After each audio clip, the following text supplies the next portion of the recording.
Le premier livre que nous allons étudier est le livre de Claude Darche, qui est écrivaine, poète et psychothérapeute.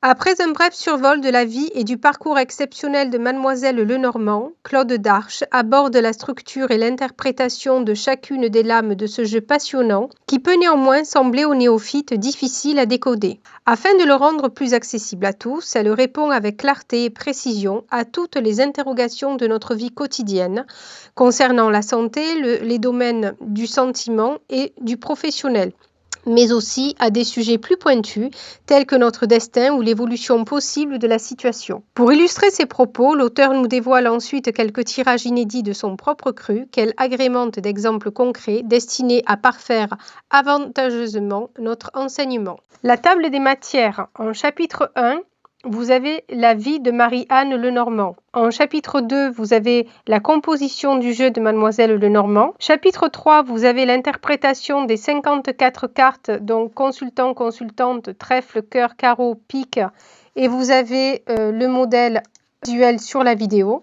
Chapitre 4, elle vous donne quelques conseils préliminaires. Chapitre 5, tirage et interprétation, donc le tirage à une lame, la vibration mensuelle, la vibration annuelle, quelques tirages indiscrets, le tirage en croix, variante du tirage en croix, le tirage du destin, les encadrements des trèfles, des cœurs, des carreaux, des piques. Je vous donnerai quelques exemples. Et pour finir, en chapitre 6, les talismans de Mademoiselle Lenormand.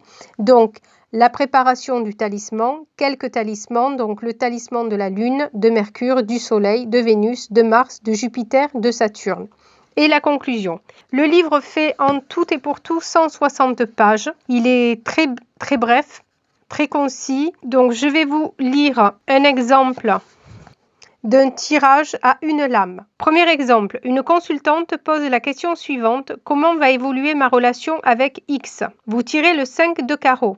Tout d'abord, quelle est votre impression première? Que vous inspire cette carte? Si vraiment c'est le trou noir, regardez d'abord le sujet du milieu, puis les sujets respectifs de gauche et de droite en bas de la carte. Enfin, revenez à l'interprétation qui est donnée pour le 5 de carreau, mais surtout, ne vous persuadez pas que ce n'est pas la bonne carte si la carte sortie ne vous satisfait pas. Ici, le 5 de carreau parle d'erreurs et d'illusions, de chimères qui se sont installées et auxquelles vous avez fini par croire. Écoutez donc les bons conseils au lieu de vous laisser impressionner par de belles paroles. Ne cédez pas au côté démoniaque du scorpion qui, sur le grand sujet, fonce sur le char à vive allure. Pour la vibration annuelle. Exemple, vous désirez connaître la vibration de votre année. Vous tirez le 8 de carreau. Cette carte indique une belle réussite, une place au soleil due à un gros travail, mais aussi à une attitude bienveillante, mais ferme vis-à-vis de vos collaborateurs, de vos amis.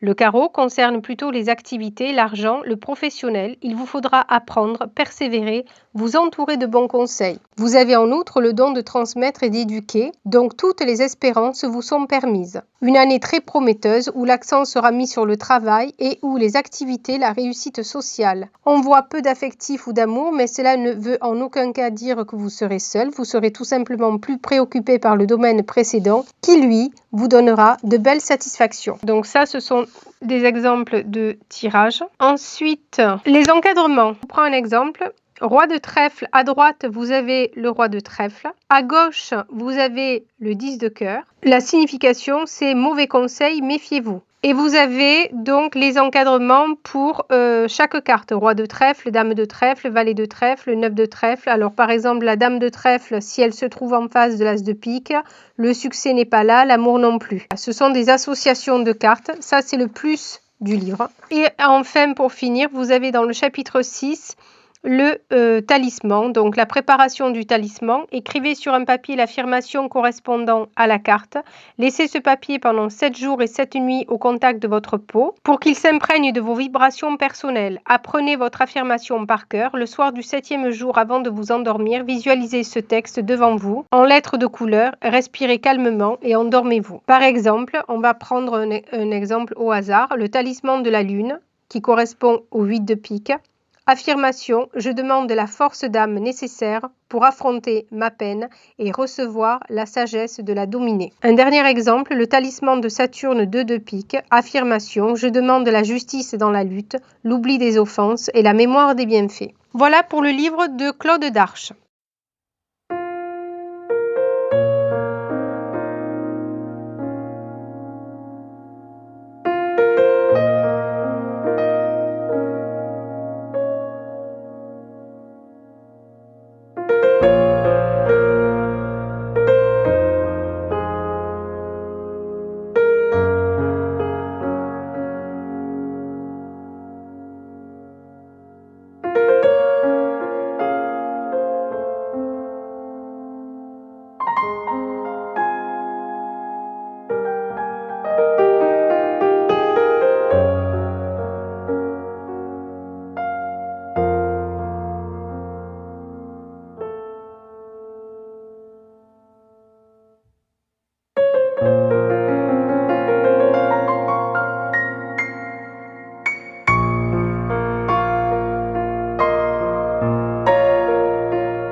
Présentons maintenant le livre de Jean Didier, le livre du grand jeu de Mademoiselle Lenormand, les 54 cartes et leur définition, des méthodes de tirage simplifiées aux éditions Trajectoire. Les cartes du grand jeu de Mademoiselle Lenormand, si elles déconcertent au départ par une profusion de symboles et une difficulté d'interprétation qui n'est qu'apparente, donnent cependant 1000 satisfactions à celui qui les consulte.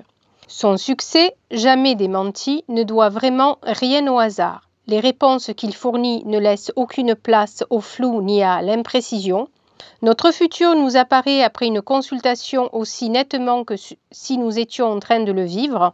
L'auteur s'est penché sur cet oracle exceptionnel d'une manière ludique et pratique, détaillant chaque carte et nous révélant l'importance que revêt le moindre symbole. Chaque élément de la carte, en effet, éclaire une zone d'ombre de notre avenir. L'auteur nous montre comment dater chacune de nos voyances. Il n'échappe à personne que pour un médium professionnel comme pour le voyant amateur, l'élément temps demeure le plus difficile à maîtriser. Or, avec ce jeu, fixer les événements dans la durée deviendra aisé. Instrument analytique, ce jeu de cartes ne nécessite à la base aucun don particulier. En revanche, il nous permet par le biais d'une utilisation régulière de développer notre intuition. Des réponses sans ambiguïté lorsqu'on connaît les significations de chaque carte vous permettent d'éviter les pièges, de choisir la voie qui pour vous est la meilleure et la plus épanouissante. L'auteur nous livre bien entendu des tirages dont certains sont totalement inédits, ainsi que les clés des rencontres et associations de cartes. Vous serez au total à même de prendre votre avenir à bras-le-corps, abordant chaque choix, décision, orientation avec une sérénité sans égale. Jean Didier reprend bien sûr les 5 familles qui représentent le tarot de Mademoiselle Lenormand, à savoir la toison d'or, la guerre de Troie, la science hermétique, les imprévus. L'ordre du temps présente les signes du zodiaque et comprend 12 cartes. À la différence de Claude Darche, Jean Didier, lui, nous révèle l'ordre du temps, le tableau des signes du zodiaque et les valeurs du temps. Par exemple, on prend le valet de cœur qui correspond au bélier, l'as de pique, signe du taureau, valeur 6, 3 de carreau, signe des gémeaux, valeur 9. 9 de trèfle, signe du cancer, valeur 12. 9 de cœur, signe du lion, valeur 15. Dame de cœur, signe de la Vierge, valeur 18. Valet de pique, signe de la Balance, valeur 21. 5 de carreau, signe du Scorpion, valeur 24. 5 de pique, signe du Sagittaire, valeur 27. 7 de trèfle, signe du Capricorne, valeur 30. 8 de carreau, signe du Verseau, valeur 33. 4 de cœur, signe des Poissons, valeur 36. Alors, c'est 36, c'est 30 jours. Exemple, avec le 7 de trèfle, le Capricorne annonce une réalisation soit en 3 jours, soit en 30 jours. C'est une des premières différences avec le livre de Claude Darche. L'explication est un petit peu plus fouillée. Comme vous pouvez le voir, dans la vidéo. À la fin, vous avez un tirage en croix, le tirage principal, le tirage en triangle, le tirage des 12 maisons astrologiques. Jean Didier ne prend pas en compte les figures de la géomancie.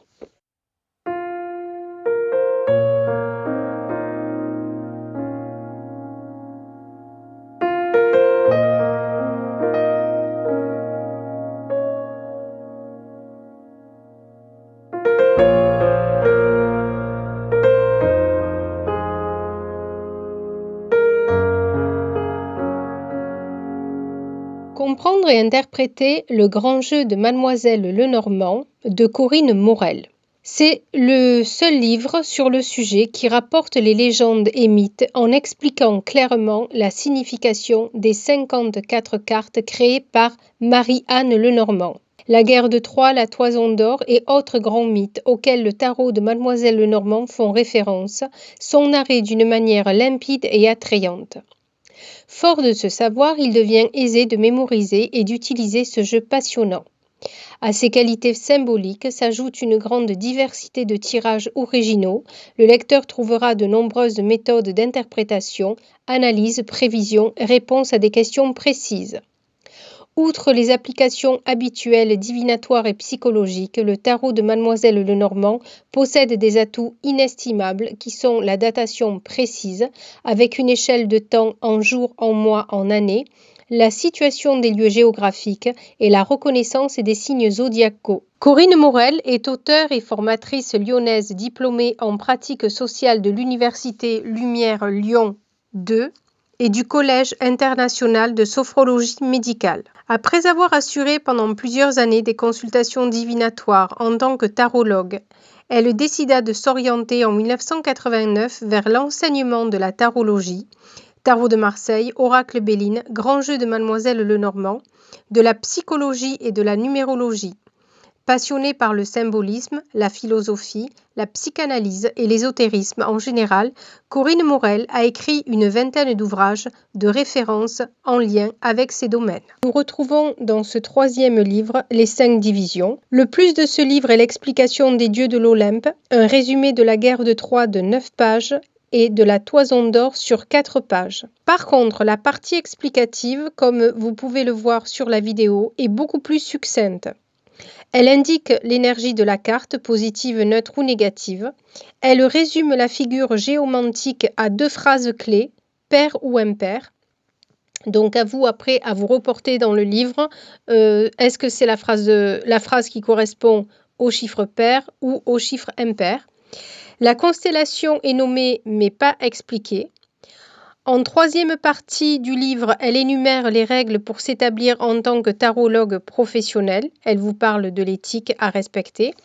En quatrième partie, elle propose 9 tirages, dont le tirage d'ouverture, le tirage personnel, le tirage d'anniversaire, le tirage du gitan, le tirage d'analyse, le tirage de l'ordre des temps, le tirage à 2 cartes, le tirage comparé, le tirage géographique.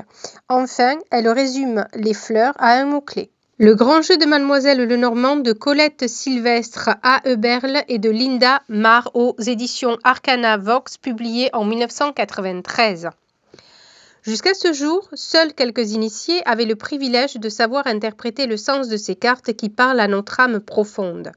Aujourd'hui, grâce au grand jeu de Mademoiselle Lenormand, vous allez vous aussi sans difficulté entrer dans le monde de la divination, cher à la plus célèbre voyante du XVIIIe siècle. Pour la première fois, un ouvrage clair, précis, où chacune des 54 cartes du jeu est reproduite, vous explique l'interprétation mythologique des figures, la signification de chaque carte, seule et en relation avec les autres, le sens de chaque dessin constituant la carte, les diverses méthodes de tirage. En outre, chaque tirage est abondamment commenté par les interprétations, dont la justesse a été vérifiée par l'expérience vécue des consultants. Ainsi, grâce au grand jeu de Mademoiselle Lenormand, expliqué et commenté par Colette Sylvestre et Linda Marr, vous pourrez au même titre que les initiés tirer les cartes et connaître votre avenir et celui de vos proches. Le livre se présente de la façon suivante. Une demi-page est consacrée à la biographie de Mademoiselle Lenormand. Environ 1 page et demie explique brièvement la mythologie grecque pour que vous puissiez replacer chaque grand sujet dans le contexte et le comprendre. Chaque carte explique le sujet central, le sujet de droite, de gauche, l'ensemble floral, une synthèse personnelle, un résumé écrit par Colette Sylvestre. Dans le chapitre 6, vous avez 6 pages supplémentaires pour expliquer le langage de quasiment toutes les fleurs par des mots-clés. Au chapitre 7, on vous explique toutes les figures de la géomancie, puis on reprend en détail les 22 arcanes géomantiques. Par exemple, 4 de carreau. On vous dit, le 4 de carreau, Amicio, lettre O, planète Vénus passive, interprétation, perte des énergies, la dispersion, mauvaises affaires, faiblesse des structures. Ensuite, au chapitre 8, vous avez des exemples de tirage. Donc, vous avez le tirage des 15 cartes, le tirage des 5 prévisions, le tirage de l'existence, le tirage en ligne, le tirage complet, le tirage des grandes questions, les réussites qui répondent à une question précise, le tirage géomantique pour déterminer le passé, le présent et l'avenir, et le tirage des 12 maisons astrologiques. À la fin du livre, vous avez un complément astrologique qui relie quelques cartes aux planètes. J'ai gardé la pépite pour la fin, mon livre de chevet que je recommande à tous les amoureux de la cartomancie et aux adeptes à la fois de Colette Sylvestre et de Mademoiselle Lenormand. J'ai nommé Le Grand Jeu, encore une fois, de Mademoiselle Lenormand. Pourquoi j'aime ce livre? Tout simplement parce qu'il est le reflet de tous les autres manuels pédagogiques écrits par le même auteur. Comme vous pouvez le constater sur la vidéo, il est le plus détaillé. Chaque sujet est décrit par une courte phrase. Seule la constellation est beaucoup plus fouillée. Le langage des fleurs, la lettre sont résumés par un mot-clé. La figure géomantique est juste nommée et l'histoire de la mythologie est aussi absente de ce livre. Mais cette carence voulue par l'auteur s'explique par le fait qu'elle a édité 2 manuels complémentaires la même année. En revanche, vous avez une interprétation pédagogique qui peut servir de fil conducteur aux débutants sur les 3 plans principaux, à savoir l'amour, le relationnel, le professionnel et l'argent. Un dernier petit paragraphe nommé divers peut parler de la santé éventuellement ou reprendre de façon plus synthétique le sujet de la carte. À la fin, Colette ne vous propose que 2 tirages, le prévisionnel qui se compose de 12 cartes plus celui du consultant, qui fera l'objet lui aussi d'une prochaine vidéo, et d'un tirage rapide à 4 cartes, puisque là encore les tirages sont édités dans son autre livre. Pour conclure la bibliographie de ces 5 livres, il est évident que ma préférence, encore une fois, se tourne vers les ouvrages de Colette Sylvestre, mais tout dépend de l'ambition de chacun. Le guidebook pour débuter peut vous satisfaire amplement. J'ajoute en 6e position un livre de la collection ABC, collection que j'affectionne tout particulièrement, sur la géomancie, pour ceux qui voudraient se familiariser plus avant avec ce thème. Merci de m'avoir écouté et je vous dis à bientôt. ABC de la géomancie. La géomancie, l'un des plus anciens procédés divinatoires, fait partie des arts majeurs comme l'astrologie ou la numérologie. Moins connue du grand public, elle a pourtant toujours été utilisée en Orient. À l'origine, la géomancie, véritable science cosmologique, est fondée sur l'observation des astres et la détection des courants d'énergie vitale sous la Terre. La géomancie donne la possibilité de créer des conditions d'existence qui vont permettre à l'homme de vivre en harmonie avec lui-même en équilibrant ses différents niveaux, le physique, l'astral, le mental et le causal. La pratique est simple, il suffit de disposer comme matériel d'un crayon et d'une feuille de papier vierge. Ensuite, vous devez vous mettre dans les meilleures conditions psychiques pour procéder à l'opération essentielle, la projection manuelle des traits sur la feuille qui va déterminer les figures de votre thème que vous pourrez interpréter grâce au tableau et aux explications contenues dans ce livre. L'auteur s'est depuis de nombreuses années livré à l'étude des sciences sacrées et traditionnelles dont la géomancie fait partie. Ce livre est écrit par Angèle Marie Cassia Guerra. En abordant l'astrologie, le spiritisme, puis la géomancie que j'étudiais ou pratiquais à titre amical et pour le divertissement de chacun, prudemment je soulevais le voile de la connaissance. Mon esprit s'orientait davantage vers les révélations que permet l'interprétation des signes. Cependant, troublé par le problème de la détermination et par la complexité des correspondances produites avec le mouvement des planètes au cours du temps, j'abandonnai provisoirement l'astrologie. La géomancie, procédé divinatoire très simple et tout aussi rigoureux, en répondant à toute question sur quelque sujet que ce soit, me laissait percevoir un univers étrange, subtil, intense. Néanmoins, déconcerté par des réponses souvent obscures, parfois cruelles et implacables, je renonçais à toute espèce de support divinatoire. La force intérieure, la sagesse et la connaissance inhérente à la compréhension des événements passés, présents, futurs, me faisaient en grande partie défaut. Pourtant, convaincu de la bêtise et des failles d'un monde rationnel matérialiste voué à la destruction de l'humanité, je décidai de transformer mon existence. C'est après maintes tribulations et quelques coups de semonce qu'il me fallut admettre la nécessité de sortir de l'ignorance. Les circonstances étant matériellement plus favorables, je me mis à l'étude des sciences dites occultes et traditionnelles. Dépositaires des lois essentielles de la nature, des mystères et de la synthèse, elles vont m'enseigner les arcanes du symbolisme et de l'hermétisme, les arts divinatoires, le fondement et les liens de la relation Dieu, homme, univers. Malgré la difficulté et les épreuves de l'étude et de la compilation d'œuvres diverses, il a résulté cet essai sur la géomancie en souhaitant qu'il éclaire votre itinéraire et vos entreprises en reconnaissant mieux les signes de l'action providentielle. L'important est d'être prêt et résolu, sachant que la liberté humaine est entière, que la fatalité cède à la volonté et à la persévérance, avec l'amour, la foi et l'esprit de vérité, cette grâce nous est accordée. Donc ça, c'était la note de l'auteur, Angèle Marie Cassia-Guerra. Et maintenant, passons au sommaire. Donc, vous avez note de l'auteur, introduction à la géomancie, les accessoires de la géomancie, préparation à la consultation, les jours lunaires de l'interrogation, l'écusson géomantique, l'interrogation géomantique, la construction d'un thème, un thème construit et la présentation médiévale. Ensuite, en deuxième chapitre, vous avez l'étude des secteurs, introduction à la notion de secteur, le binaire, le ternaire, le quaternaire, représentation des 16 secteurs, les gouverneurs.